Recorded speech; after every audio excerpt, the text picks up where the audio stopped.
लहसुन रुला रहा है। एक महीने पहले मुंबई में लहसुन करीब 200 से 250 रुपए प्रति किलो बिक रहा था, वहीं अब कीमत 500 रुपए प्रति किलो तक पहुंच गई है। मुंबई की सबसे बड़ी सब्जी मंडी दादर में लहसुन का थोक भाव 300 रुपए प्रति किलो पार है। औसत किस्म का लहसुन भी 240 रुपए किलो मिल रहा है। खुदरा मंडियों में कीमत करीब 500 रुपए तक पहुँच गई है। बीते 20 से 25 दिनों से यही हाल है। ये आसमान छू रहा है भाव इसका सबसे ज्यादा लहसुन तो क्या बोल सकते हैं इसके लिए। गवर्नमेंट इस पे कुछ एक्शन नहीं ले रहा है। Been feeling the pinch more than 3 months. So I've cut down on the amount of garlic that I use in my food. As simple as that. इसका भाव अगर कम होगा तो बहुत अच्छी बात है। हम लोग का जैसे थोड़ा बार्गेनिंग करना पड़ता है, झगड़ा करना पड़ता है, फिर उन लोग को बोलते हैं अरे कपड़ा अच्छा है, मैंने कपड़ा नहीं पहनेगा तो क्या पहनेंगे हम लोग। फिर लास्ट टाइम लेकर गई थी 2 महीने पहले तो 180 में लेके गई थी। मुझे कह रहा था कि महंगी होगी, मैंने बोला क्या पता कितनी महंगी होगी, 20 रुपए होगी, 40, मैं कितनी ले जाऊँ घर के लिए। 300 के ऊपर। हाँ 300 के ऊपर कह रहा है। बहुत बढ़ रहा है, लहसुन नहीं हर सब्जी जो है आसमान छू रहा है, इस पर तो थोड़ा ध्यान देना चाहिए। दरअसल खराब मौसम की वजह से जहां लहसुन की फसल बर्बाद हुई, वहीं रोपाई में भी देरी हुई है, जिससे नई फसल बाजार में पहुंचने में समय लग रहा है। स्टॉक की कमी और सर्दियों में ज्यादा डिमांड के कारण कीमतों में खूब उछाल आया है। कीमत की वजह से ग्रेड तो कम हो ही गई। जब तक खेत में से लहसुन बाहर नहीं आएगा तब तक कुछ नहीं हो सकता है। ठंडी है ये, गर्मी में लहसुन बाहर आता है, उसके वजह से ये बाजार महंगा है और कुछ नहीं। बाजार में माल कम था, इसके लिए शेतकरी में खेत में इसके वजह से भाव बढ़ गया था। कितने दिनों से माल कम था? बहुत इस साल में फसल कम हुई ना, इसके वजह से भाव बढ़ा हुआ था भाव। अभी आपके पास स्टॉक आ रहा है? नहीं अभी नहीं आ रहा है। कब आना? कम आ रहा है अभी अप्रैल से, मार्च से। कैसे आप बेच रहे हो? कैसे भाव? ये 500 रुपये के जी। 500 रुपए किलो। यस। कब से बढ़ा है कीमत? ये 25 डेज हो गया। देश को 65% लहसुन मध्य प्रदेश के किसान खिलाते हैं। नया स्टॉक आने में समय लगेगा, इसलिए जल्द कीमतों में राहत मिलेगी कहना मुश्किल है।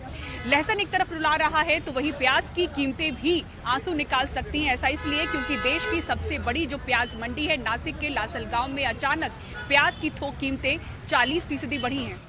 देश के प्याज उत्पादन में महाराष्ट्र का योगदान लगभग 43% है। राज्य की मशहूर लासलगांव कृषि उपज बाजार समिति APMC में प्याज की औसत थोक कीमतों में सोमवार को ही करीब 40% की वृद्धि हुई है। प्याज की कीमतों में ये बढ़ोतरी निर्यात पर बैन हटते ही हुई है। पिछले साल इस मंडी में 6 दिसंबर को प्याज की कीमत 3,950 रुपए क्विंटल थी। प्याज एक्सपोर्ट पर पाबंदी लगी और कीमतें धड़ाम से नीचे आईं। निर्यात पर पाबंदी के बाद पिछले 2.5 महीनों में थोक प्याज की औसत कीमतें करीब 67% कम हो गईं।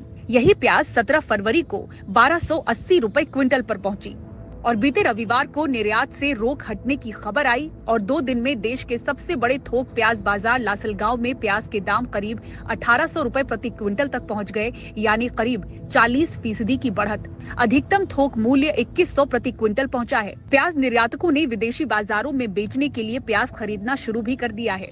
प्याज व्यापारी कहते हैं कि निर्यात पर रोक से खूब नुकसान हुआ। बैन हटने की अधिसूचना अभी तक जारी नहीं हुई है। निर्यात बंदी का साफ साफ आदेश न आने से असमंजस है। ऐसे में कारोबारी भरा हुआ स्टॉक बेचकर नुकसान की भरपाई कर रहे हैं। मजबूरी गिना रहे हैं कि सीजन का प्याज स्टोर नहीं कर सकते। अभी तक तो उसका नोटिफिकेशन भी आया नहीं है और होने वाला है कि नहीं होने वाला ये फिक्स अभी नहीं है। खाली वो गवर्नमेंट ने डिक्लेयर कर दिया कि 3 लाख टन का बाहर जाने वाला है। उसमें भी उन्होंने देश में विभाजन कर दिया है, तो वो 2-4 कंट्री में जाने वाला है। लेकिन जो 3 लाख टन है वो नासिक के बोले महाराष्ट्र के 1 या 2 दिन की खपत के हिसाब से वो पूरा हो सकता है। लेकिन उसमें गुजरात भी है, MP भी है, महाराष्ट्र भी है। और दूसरी बात ऐसे है कि फसल ज़्यादा होने के कारण माल बहुत है और अभी जो नया फसल निकलने वाले उसको गावटी प्याज बोलते हैं, जो अभी आएगा वो स्टोरेज करते हैं, तो वो माल आने को कम से कम मार्च के टाइम लगता है। खुदरा बाजारों में प्याज की कीमत फिलहाल करीब 30 से 32 रुपए प्रति किलो है। थोक में 22 से 24 रुपए किलो। लासलगांव मंडी में प्याज की थोक कीमतों में 40% उछाल के बाद अब सरकार ने सफाई दी है कि प्याज के निर्यात पर 31 मार्च 2024 तक रोक जारी रहेगी। तो अब उम्मीद है कि ये बढ़ोतरी बिना देशवासियों को सताए यहीं थम जाएगी। नासिक से किशोर बेलसरे और मुंबई से कैमरामैन प्रवीण जी रोहित के साथ पूजा भारद्वाज, NDTV इंडिया।